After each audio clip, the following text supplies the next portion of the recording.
आप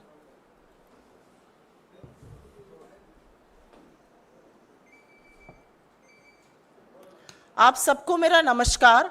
पहले हम 2 वीडियो देखेंगे और उसके बाद आगे की प्रेस वार्ता होगी।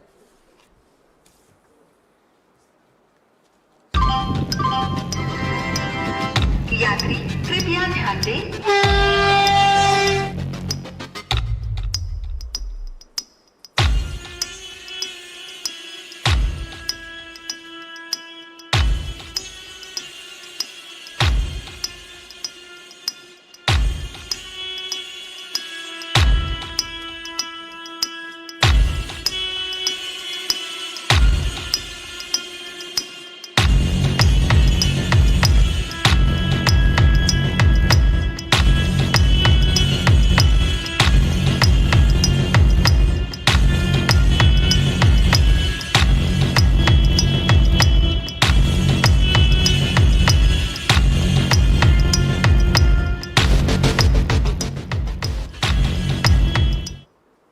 कवच एक ऑटोमेटिक ट्रेन प्रोटेक्शन की टेक्नोलॉजी है। इसमें क्या होता है, मान लीजिए 2 ट्रेन हैं, दोनों ट्रेन अगर सेम ट्रैक पे अगर बाई चांस गलती से भी आ गई तो पास में आती है, उससे पहले कवच उसमें ब्रेक लगा और उनको रोक लेगा, तो एक्सीडेंट नहीं होगा। मान लो एक ट्रेन के पीछे दूसरी ट्रेन जा रही है, तो इस केस में पीछे वाली ट्रेन एक सेफ डिस्टेंस पे रहनी चाहिए।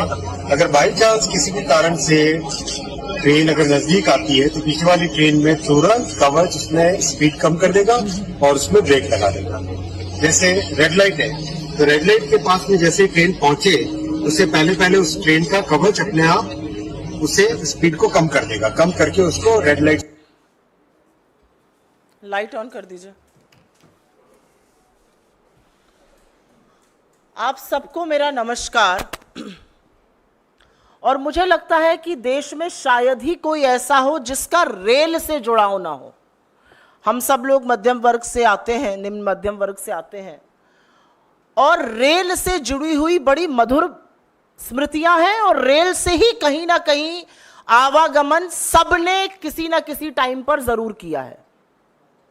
क्योंकि रेल सिर्फ पटरियों पर दौड़ने वाली ट्रेनें नहीं है, दंदनाती हुई ट्रेनें नहीं है। रेल इस देश के एक छोर को दूसरे छोर से जोड़ता है। रेल हिंदुस्तान की जीवन रेखा है, और सबसे बड़ी बात है कि आवागमन का सबसे सस्ता इकोनॉमिकल साधन है, एटलीस्ट हुआ करता था। और उसी के कारण मध्यम वर्ग, निम्न मध्यम वर्ग, गरीब व्यक्ति रेल की यात्रा को प्रेफर करता है। आज तक जब आप रेल में बैठते थे टिकट लेकर, तो कहीं ना कहीं ये विश्वास रहता था कि अपने गंतव्य तक पहुंच जाएंगे। बड़े सारे स्टेशन आते थे, उसमें पूड़ी सब्जी खाई जाती थी, कहीं पर चाय पी जाती थी, कहीं पकौड़े समोसे खाए जाते थे, और एक ये विश्वास था कि गंतव्य तक पहुंच जाएंगे। लेकिन आज जब रेल यात्री बैठता है तो उसके मन में शंका है कि गंतव्य पर वो पहुंचेगा या उसकी अर्थी और लाश पहुंचेगी। यह कीर्तिमान नरेंद्र मोदी जी ने और उनकी सरकार ने स्थापित किया है। मैं यहां पर आपको 2 तस्वीरें दिखाना चाहती हूं। यह तस्वीर ठीक 1 साल पहले इसी महीने जून की है। 2 जून 2023 को ओडिशा के बालासोर में भीषण ट्रेन हादसा हुआ था। करीब 300 लोगों की मौत हुई थी और 900 से ज्यादा लोग घायल हुए थे। पश्चिम बंगाल में कल फिर एक ट्रेन हादसा हुआ। पटरी पर कंचनजंगा एक्सप्रेस थी, उसको पीछे से मालगाड़ी ने आके मारा। 15 लोगों की मौत और अभी तक 40 लोगों के घायल होने की खबर सामने आई है। ठीक 1 साल पहले बालासोर ओडिशा में, और 1 साल बाद पश्चिम बंगाल में ट्रेन हादसा होता है। क्या बदला है 1 साल में? आज पूछना पड़ेगा ना कि 1 साल में क्या बदला है। लगातार ट्रेन हादसे हो रहे हैं, और मैं एक सरकारी आंकड़ा आपके साथ साझा कर देती हूं। 1117 ट्रेन दुर्घटनाएं 2014 से 23 तक, और जानबूझकर 23 तक का ही आंकड़ा दे रही हूं, 31 मार्च 2023, क्योंकि ये हमारे आंकड़े नहीं है, आपके आंकड़े नहीं है, ये गवर्नमेंट ऑफ इंडिया के आंकड़े हैं। 1117 ऐसी रेल दुर्घटनाएं हुई हैं जहां पर जान और माल की नुकसान हुआ है। यह सरकारी आंकड़ा है, असल आंकड़ा इससे बहुत ज्यादा है। मतलब हर महीने 11 ट्रेन हादसे हुए हैं, हर 3 दिन पर एक ट्रेन हादसा हो रहा है और उसमें जान और माल की क्षति हो रही है। तो क्या बदला 1 साल में? इतना बड़ा बालासोर का ट्रेन हादसा हुआ, हम सब ने लाशों का अंबार देखा, परिवारों को उजड़ते हुए देखा, छोटे छोटे बच्चों को बिलखते हुए देखा। क्या बदला 1 साल में? बालासोर से पश्चिम बंगाल क्या बदला? क्या बदला 2014 से 2024 में? मैं एक सूची पढ़ देती हूं, आपको दिखा दिया, लेकिन छोटी सी एक सूची है। 2014 में गोरखधाम एक्सप्रेस डीरेल हो जाती है, 25 लोगों की मौत होती है। इंदौर पटना एक्सप्रेस का हादसा होता है, 150 लोगों की मौत होती है। कैफियत एक्सप्रेस में 70 लोग घायल हो जाते हैं। पुरी उत्कल एक्सप्रेस में 30 लोगों की मौत हो जाती है। बीकानेर गुवाहाटी एक्सप्रेस में 36 से ज्यादा लोग गंभीर रूप से घायल होते हैं, 10 लोगों की मौत होती है। बालासोर मैंने आपको बताया लगभग 300 लोगों की मौत और 900 से ज्यादा लोग घायल, और कल 15 लोगों की मौत और 40 लोग घायल। और ये मैंने सिर्फ कुछ आंकड़े बताए, 1117 ऐसे हादसे हुए हैं। तो जिम्मेदारी किसकी है? जवाबदेही किसकी है? इस देश में हमने वो भी मंत्री देखे हैं, अगर उनके डिपार्टमेंट में अगर रेल मंत्री रहते हुए ऐसे हादसे हुए हैं तो उन्होंने अपने पद से नैतिक जिम्मेदारी लेते हुए इस्तीफा दिया है। फिर वो लाल बहादुर शास्त्री जी हो, नीतीश कुमार रहे हो, माधवराव सिंधिया रहे हो, ममता बनर्जी रही हो, मधु दंडवते रहे हो, जॉर्ज फर्नांडिस रहे हो, सब लोगों ने नैतिक जिम्मेदारी लेते हुए इस्तीफा दिया है। लेकिन आज हिंदुस्तान का रेल मंत्री रील मंत्री बना हुआ है। नैतिक जिम्मेदारी छोड़ दीजिए, आज भी हादसे के वक्त रील कैसे अच्छी बनेगी उस पर चर्चा हो रही है। बालासोर के वक्त अश्विनी वैष्णव जी वहां पर आए, डाइव कर रहे थे, किसी के नीचे घुसकर झांक रहे थे, ट्रेन के नीचे घुसकर 2-4 टेसू बहा रहे थे। क्या किया आपने रेल को सुरक्षित करने के लिए? आप कल पहुंचते हैं वहां पर, आप रेल मंत्री हैं, आप गाड़ी से भी जा सकते थे, लेकिन वीडियो ज्यादा बेहतर तब आएगा जब आप जूम जूम जूम करके मोटरसाइकिल से जाएंगे। अच्छा वीडियो आ गया सामने, रील बना लिया आपने। अब आप बताइए, आपने 1 साल से इस देश में रेल को सुरक्षित करने के लिए क्या काम किया? उस रेल को सुरक्षित करने के लिए जिसमें इस देश का युवा, जिसमें किसान, जिसमें मजदूर, जिसमें मध्यम वर्ग अपने परिवारों के साथ चलता है, उसको सुरक्षित करने का क्या काम किया? लोगों के मन की आशंका कि भैया हम पहुंचेंगे या हमारी लाश पहुंचेगी, उसको दूर करने का क्या काम किया? कवच समझा रहे थे, अभी आपको मैंने दिखाया कुछ दिनों पहले। कवच प्रणाली आई है।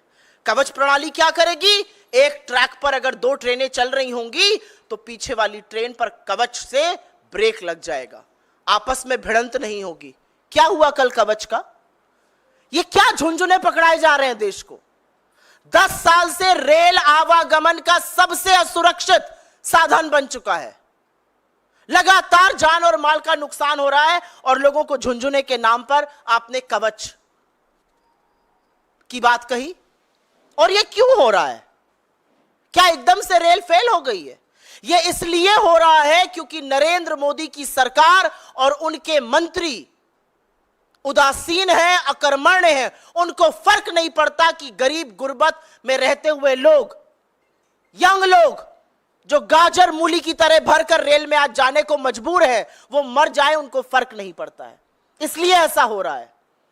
आपके साथ एक और आंकड़ा साझा करती हूं, और ये मेरा आंकड़ा नहीं है, ये आंकड़ा खुद अश्विनी वैष्णव ने पार्लियामेंट में दिया है, यह आरटीआई के माध्यम से भी सामने आया है।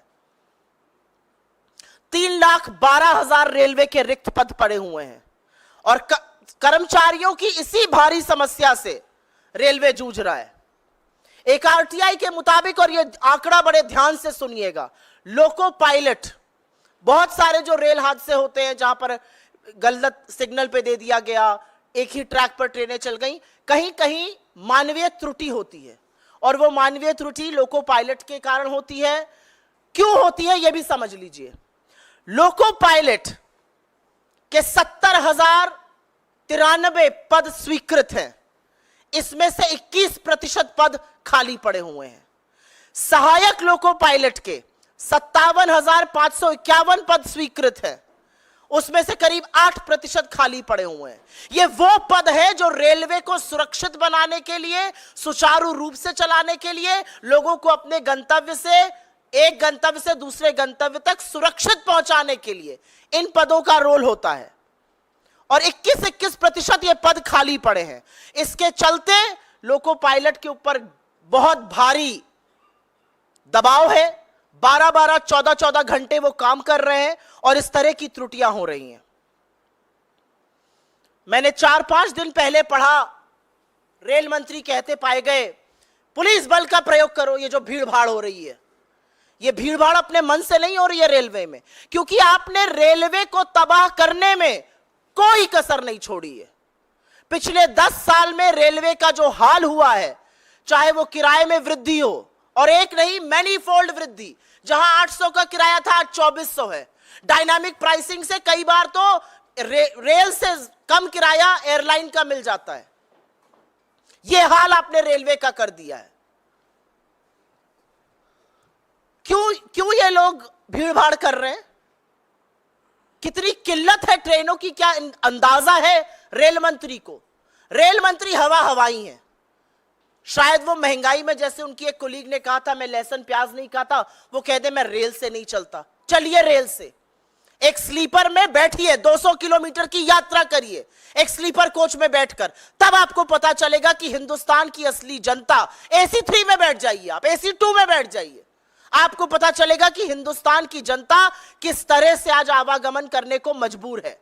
इतनी किल्लतें हैं ट्रेन की कि पिछले वित्तीय वर्ष में, वित्तीय वर्ष 2023 में 2,70,00,000 यात्री यात्रा का टिकट बुक कराने के पार यात्रा नहीं करा पाए, क्योंकि टिकट कंफर्म ही नहीं हुआ, सीट की किल्लतें थी। 2,70,00,000 लोग एक वित्तीय वर्ष में यात्रा नहीं कर पाए, उनका ट्रेन का टिकट वेट लिस्टेड था, वो रह गए।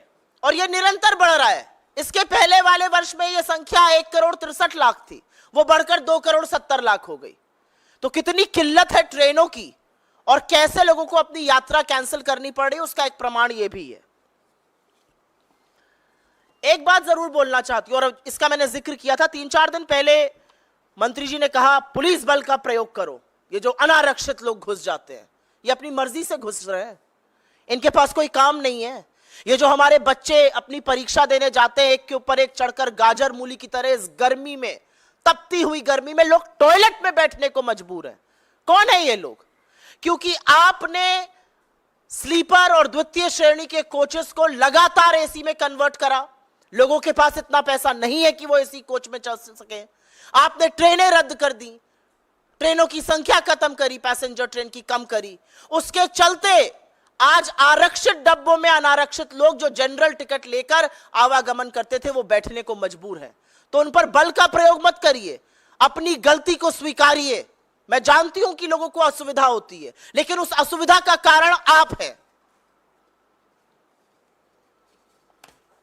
और क्योंकि रेलवे सुरक्षा की बात हो रही है, तो थोड़ी बात हो जाए कि सरकार कर क्या रही है। ऐसा नहीं है सरकार के पास फंड नहीं है रेलवे सुरक्षा के लिए।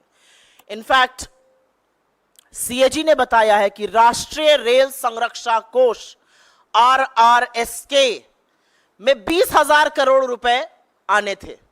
15,000 करोड़ रुपए केंद्र सरकार देती, 5,000 करोड़ रुपए रेलवे अपने रेवेन्यू से देता। 4 साल बाद जहां 20,000 करोड़ रुपए आने थे, वहां 4,225 करोड़ रुपए आए हैं, 1/4। यह इनकी सीरियसनेस है। यह रेलवे सुरक्षा के लिए सरकार की उदासीनता है।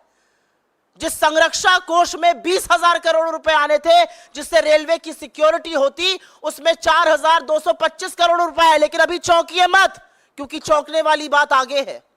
उस पैसे से रेलवे की सुरक्षा नहीं की गई, उस पैसे से फुट मसाजर खरीदा गया, क्रॉकरी खरीदी गई, इलेक्ट्रिकल अप्लायंसेस खरीदे गए, फर्नीचर खरीदे गए, जाड़े में पहनने वाले जैकेट खरीदे गए, कंप्यूटर खरीदे गए, लोगों को बोनस दिया गया, गार्डन बनाए गए उस पैसे से। उस पैसे से रेलवे को, रेल यात्रा को सुरक्षित करना था, उससे क्रॉकरी और फर्नीचर खरीदा जा रहा था। ये हम नहीं कह रहे हैं, ये सीएजी की रिपोर्ट धज्जियां खोल रही है, धज्जियां उड़ा रही है भारतीय रेल और नरेंद्र मोदी की सरकार की, ऐसे मंत्रियों की जिन्होंने शायद रेलवे में कभी सफर ही नहीं किया। अगर सफर करते तो समझते लोगों को क्या झेलना पड़ रहा है। डेप्रिसिएशन रिजर्व फंड होता है एक रेलवे में, उसमें इस चीज का प्रोविजन होता है कि रेलवे की जो पुरानी संपत्ति है उसको रीएनर्जाइजेशन किया जा सके, उसको पुरानी संपत्ति को बदलना था। असलियत यह है कि जहां पर 58,000 करोड़ रुपए खर्चा होने थे वहां पर 600 करोड़ रुपए खर्चा हुए हैं। यह सीरियसनेस है इस सरकार की। आंकड़े इसलिए दे रही हूं क्योंकि आंकड़ों से कोई नहीं भाग सकता है, और ये सरकारी आंकड़े हैं, सीएजी के आंकड़े हैं, सरकार की पोल खोलते हुए आंकड़े हैं। आंकड़ों से कोई नहीं भाग सकता है। आप टेसू भले बहा लीजिए, आप 4 रील जरूर बना लीजिए, लेकिन आंकड़ों से कहां भागिएगा। सुरक्षा का पैसे से आप क्रॉकरी और फर्नीचर खरीद रहे हैं, डेप्रिसिएशन फंड आप खर्चा ही नहीं कर रहे हैं। रेल जो सबसे भरोसेमंद साधन होता था आज लगातार लेट चल रही है। मुझे याद है एज अ स्टूडेंट मैं लखनऊ से दिल्ली और दिल्ली से लखनऊ बहुत करती थी, और कभी संशय नहीं रहता था। जब शुरू शुरू में नौकरी भी ज्वाइन करी थी तो संडे रात को लखनऊ से बैठो, मंडे सवेरे पहुंचो, तड़ाक से ऑफिस पहुंच जाओ। आज नहीं पता इस बात का। आज नहीं पता है कि ट्रेन 4 घंटे लेट होगी या 5 घंटे लेट होगी या 9 घंटे होगी या 24 घंटे लेट होगी। असलियत यह है कि पैसेंजर ट्रेनों में से 17% ट्रेनें लेट चल रही हैं। एक वर्किंग मिनट्स होते हैं, 1,10,00,000 वर्किंग मिनट रेलवे ने बर्बाद किए हैं अपने ट्रेनों के लेट चलते हुए। क्यों लेट चल रही हैं ट्रेनें? क्या जो ट्रेन से लोग चलते हैं वो काम धंधा नहीं करते हैं?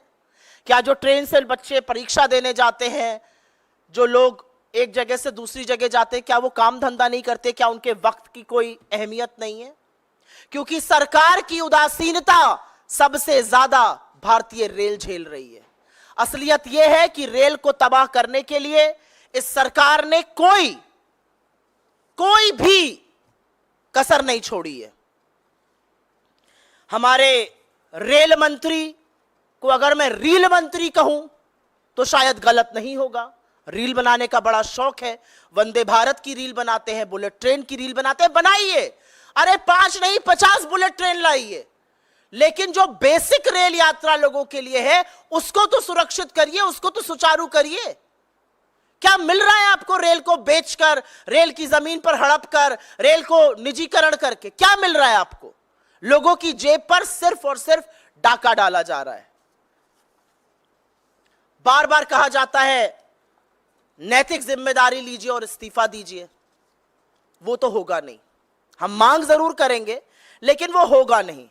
और इसलिए नहीं होगा क्योंकि अगर नैतिकता होती तो ब्रजभूषण शरण सिंह को गोदी में नहीं बिठाए रखते।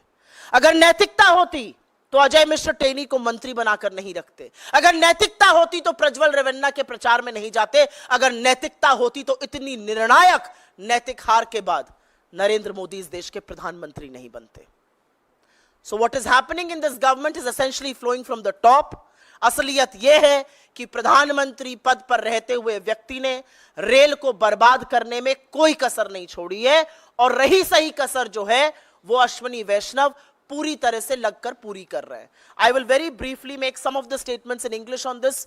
Railways is perhaps the most preferred mode of transport as far as India's middle class, lower middle class and the poor are concerned, simply because it is the most economical means of transportation. I am showing you 2 pictures here.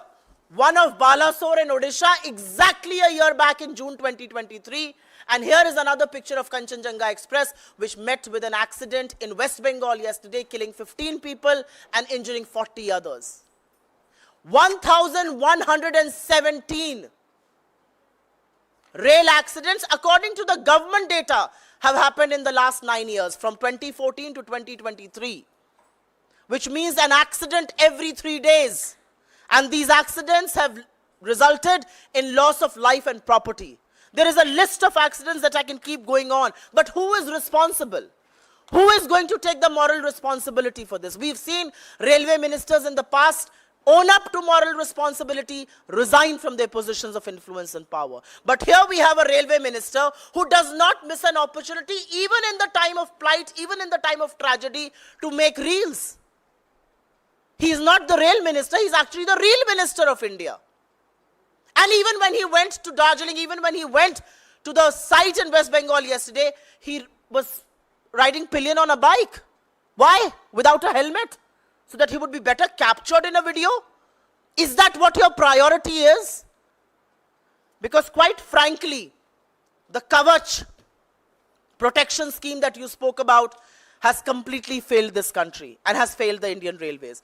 What explains the 3,12,000 vacancies in the Indian Railways? What explains the 21% vacant positions for loco pilots?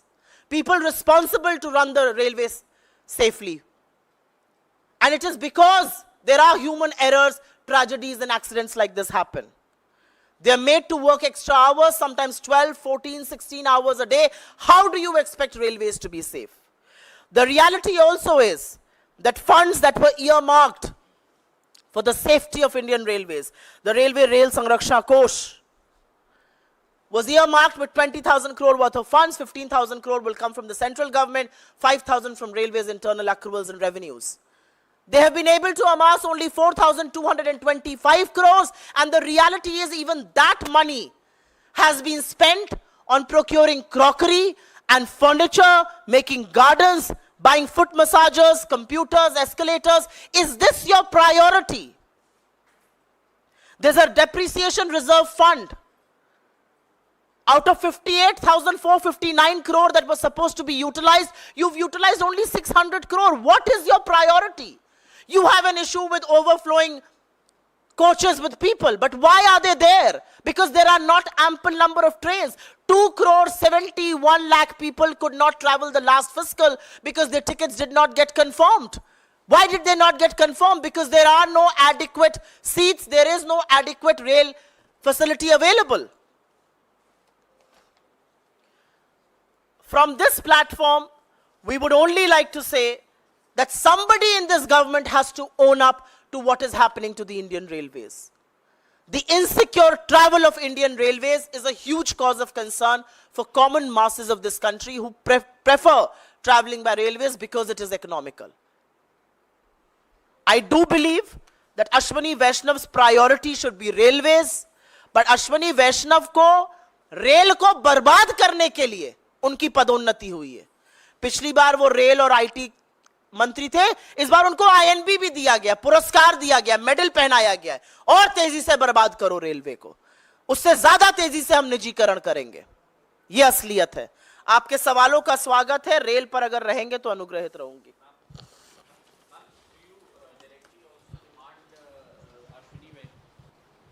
Do you also directly demand Rail Minister Ashwani Vaishnav's resignation or his sacking? Without a doubt, a sensitive government, a government that is responsible and accountable, will fix accountability for every minister and every department. What explains 1,117 rail accidents in 9 years? From 2014 to 2023, I'm not even including the big ones like Balasore and what has happened yesterday. Who is accountable for that? What did Ashwani Vaishnav do to not just modernize but make the railways secure from June last year in Balasore to June this year in West Bengal? And unless you are not going to fix responsibility, unless there will not be accountability, how do you expect governments to run? How should people trust governance? How should people know that they will be safe while traveling by Indian Railways? Absolutely, without a doubt, without blinking an eyelid, Ashwani Vaishnav has no moral authority to remain in the position that he continues to enjoy. Supriya जी, जिस कवच system की आप बात मैं कर इसको रही हिंदी हैं, में भी बोल देती हूँ, 2 मिनट रुक जाइए. मैं इसको हिंदी में भी बोल देती हूँ. मुझसे सवाल पूछा गया कि क्या हम अश्वनी वैष्णव का इस्तीफा मांगते हैं. बिल्कुल बिना संशय के, बिना पलक झपकाए अश्वनी वैष्णव जैसे व्यक्ति को रेल मंत्री के पद पर बने रहने की कोई कोई भी नैतिक जिम्मेदारी नहीं है, कोई नैतिकता नहीं है।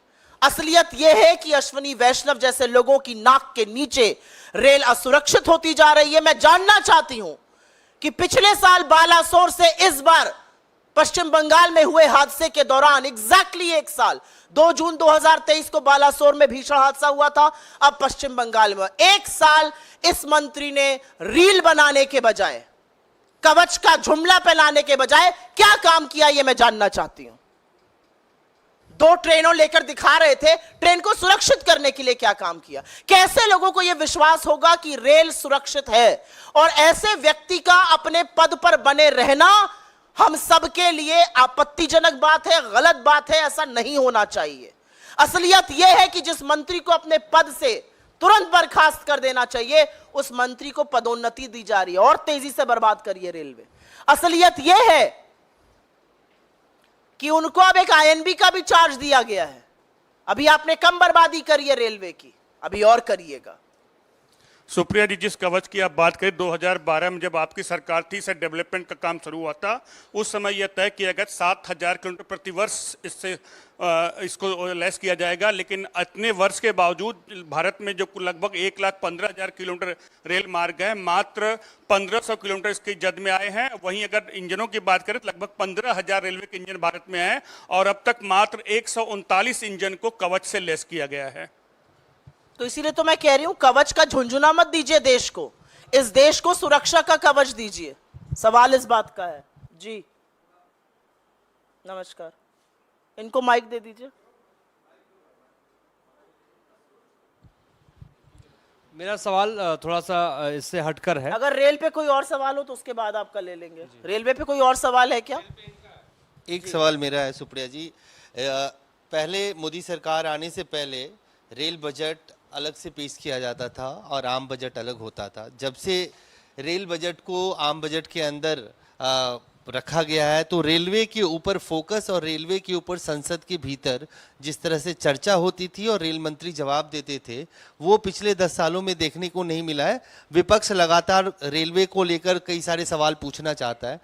आप लोगों की क्या राय है कि अब मोदी 3.0 में या एनडीए 3.0 में क्या आप लोग ये मांग रखेंगे कि जिस तरह से रेल हादसे हो रहे हैं, रेलवे के बजट को और रेलवे पे चर्चा संसद के भीतर अलग से किया जाए? सबसे पहले तो मोदी 3.0 जैसी कोई चीज नहीं है। एनडी अलायंस है 3.0, उसको आप कह सकते हैं। 63 सीटें हार के जबरन अब आप कुर्सी से चिपक कर फेविकोल से प्रधानमंत्री बन जाइए तो अलग बात है, खींचतान मची हुई है, आप देख ही रहे। आपने मुझसे डायरेक्ट सवाल पूछा रेल बजट को लेकर। मेरा अपना मानना है, सरकार का हर काम, सरकार का हर निर्णय, सरकार का हर फैसला उसकी प्राथमिकता को दिखाता है। जिस दिन आपने रेलवे बजट को मेन बजट में अलाइन कर दिया, उस दिन आपने दिखा दिया कि रेलवे आपकी प्राथमिकता नहीं है। वो एक आवागमन का साधन जिससे हिंदुस्तान की सबसे ज्यादा जनता चलती है, जो करोड़ों लोगों को रोज प्रतिदिन एक जगह से दूसरी जगह जो आवागमन का साधन पहुंचा रहा है, वो आपकी प्राथमिकता नहीं है। और तभी आपने उस बजट को मर्ज किया। मर्ज करने के बाद जवाबदेही खत्म हो गई। मुझे याद है इस सरकार के बनने से पहले रेल मंत्रालय बड़ा कविटेड मंत्रालय होता था, घटक दल उसकी बड़ी मांग करते थे, और जब हमने सरकारें चलाई तो बड़ा बड़ा दबाव रहता था कि यह मंत्रालय हमें चाहिए। आज ऐसा क्यों नहीं है? क्योंकि सरकार की प्राथमिकता नहीं है। आज रेल मंत्री आईटी और इलेक्ट्रॉनिक के भी मंत्री बने हुए हैं, आईएनबी के भी बने हुए हैं, महाराष्ट्र के प्रभारी भी बने हुए हैं। तो भैया वो रेलवे कब देखेंगे?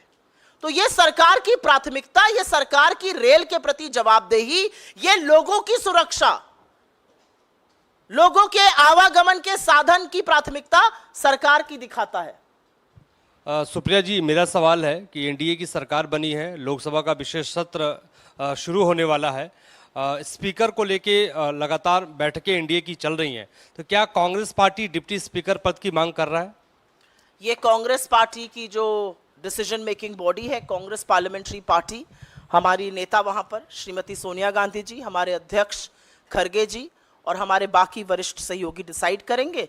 जैसे ही डिसाइड करेंगे आपको सूचित किया जाएगा। नहीं सुप्रिया जी, उसमें सवाल ये भी है कि स्पीकर या डिप्टी स्पीकर, कि डिप्टी स्पीकर अभी तक चल रहा है कि एनडीए दोनों पद अपने पास रखेगा।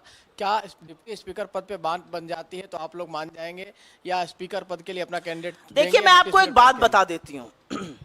अब क्या होगा सदन में, हमारी कांग्रेस पार्लियामेंट्री पार्टी, हमारे चुने हुए सांसद, बाकी लोग क्या डिसाइड करेंगे ये मुझे नहीं पता, लेकिन मैं आपको एक बात बता सकती हूं कि कुर्सी की पेटी बांध लीजिए, क्योंकि सदन का तापमान जबरदस्त बढ़ने वाला है। अब सदन उस जबरन, उस तानाशाही से नहीं चला पाएंगे जो पहले चलाते थे। कोई फर्क नहीं पड़ता स्पीकर कौन बने और डिप्टी स्पीकर कौन बने। राहुल गांधी के 14 मिनट के वक्तव्य में 11 मिनट आपको स्पीकर अब नहीं दिखेंगे, यह मैं आपको कह सकती हूं, और यह लोकतंत्र की ताकत है। यह जनता ने मैसेज दिया है कि अगर राहुल गांधी जी 14 मिनट मणिपुर पर बोलेंगे तो 11 मिनट ओम बिरला की शक्ल हम नहीं देखेंगे, हम राहुल गांधी को देखेंगे। तो यह होने वाला है। सदन में जिस सदन में राहुल जी को नहीं संभाल पा रहे थे, वहां पर अब प्रियंका जी आने वाली हैं। इंडिया गठबंधन के बड़े बड़े प्रबल नेता, प्रखर वक्ता सब आने वाले हैं। क्या होगा बेचारों का? तो मुझे तो उनको अपनी अग्रिम सिंपैथी, अपनी अग्रिम कंडोलेंसेस बीजेपी को मैं देना चाहती हूं। अब सदन उस गुंडई से और उस तानाशाही से नहीं चल पाएगा।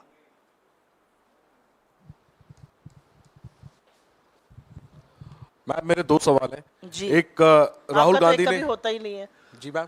एक तो कभी आपका होता ही नहीं है। जी जी। बताइए। तो राहुल गांधी ने चुनाव नतीजों के बाद पहला इंटरव्यू फाइनेंशियल टाइम्स को दिया है, और उसमें उन्होंने ये बड़ा बयान दिया कि मोदी सरकार को टिकने के लिए संघर्ष करना पड़ेगा। ये भी दावा किया कि बीजेपी के कैंप के कुछ नेता उनके संपर्क में हैं। इसको लेकर के मैं चाहूंगा कि और थोड़ा विस्तार से आप बताएं कि टिकने के लिए संघर्ष करने वाली बात और बीजेपी कैंप के नेताओं के संपर्क में रहने वाली बात का आधार क्या है, पहला। और दूसरा, आम आदमी पार्टी की राज्यसभा सांसद स्वाति मालीवाल ने आपके नेता राहुल गांधी समेत तमाम इंडिया अलायंस के बड़े नेताओं को पत्र लिखा है और उनके साथ जो कथित पिटाई हुई सीएम आवास पर, उस मामले में मिलने का समय मांगा है। क्या आपके नेता स्वाति मालीवाल से मिलेंगे? मैं पहले सवाल का जवाब दूंगी, उसको प्रखरता से दूंगी, और उसके बाद आपके दूसरे सवाल पर आऊंगी। प्रत्यक्षम किम प्रमाणम, राहुल जी ने जो बात कही है ये तो दिख रहा है आपको। 63 सीट नरेंद्र मोदी की कम हो गई, बैसाखियों पर टिके हुए हैं, बैसाखियां बवाल मचा रही हैं। पहले दिन उनके घटक जल जेडीयू ने कहा अग्निवीर जाना चाहिए, उसके बाद उन्होंने कहा जातिगत जनगणना होनी चाहिए। टीडीपी ने कहा हम डंके की चोट पर 4% मुस्लिम आरक्षण लागू करेंगे। वो कह रहे हैं बार बार पेगासस की जांच हो। राजभर जी जाकर, जो उनके घटक दल है यूपी में, हर जगह जाके कह रहे हैं मोदी और योगी की वजह से हार गए। अरे घटक दलों को 2 मिनट छोड़ दीजिए। जो आइडियोलॉजिकल फाउंटेन हेड है, जो सैद्धांतिक विचारधारा से जिसकी नाड़ी जुड़ी हुई है, आरएसएस पाठ पढ़ा रही है कि विरोधियों को प्रतिपक्ष में अपना दुश्मन मत समझिए। वो पाठ पढ़ा रहे हैं कि आपके अभिमान के चलते भगवान राम ने आपको 200 के ऊपर कुछ सीटों पर रोक दिया। वो पाठ पढ़ा रहे हैं कि मणिपुर जल रहा है, उसका त्वरित फैसला होना चाहिए। तो बैसाखियां बवाल मचा रही है, वो एक पिक्चर है। अंदर जो अंतर विरोध है वो दूसरा है। आप लोगों से क्या छुपा है? आप लोग तो सब जानते हैं। छापिए भले नहीं, बोलिए भले नहीं, आप जानते हैं किस तरह की तलवारें थनी हुई हैं अमित शाह जी और योगी आदित्यनाथ जी में। सबको पता है क्या हो रहा है। सबको पता है कि किल से हुए लोग जिनको मंत्रालयों से निकाल दिया गया, वो उसमें कितना विरोधाभास चल रहा है कि the issue with in the BJP is brewing. तो ये सारे जब ऐसी हरकतें होती हैं तो हमें दिखता है कि मजबूर सरकार है, हर जगह खींची जाएगी। मैं तो डंके की चोट पर हर बार एक सवाल पूछती हूं, नरेंद्र मोदी ने इस बार के चुनाव में इतना गलत वक्तव्य दिया जो आज तक किसी राजनेता ने नहीं दिया था। इस देश के प्रधानमंत्री ने चुनावी मंच से मुजरे शब्द का प्रयोग किया, और एक ऐसे झूठ पर किया जिसको वो लगातार प्रचारित कर रहे थे। अब हिम्मत है कि बुलाएं चंद्रबाबू नायडू को और कहें आप मुजरा कर रहे हैं। तो इसीलिए हमारा कहना है कि सरकार जो है वो बहुत आशंका में है।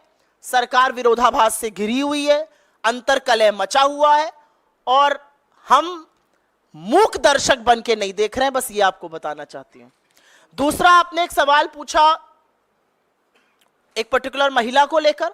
मुझे ऐसा लगता है दिल्ली पुलिस इसकी तफ्तीश ऑलरेडी कर रही है।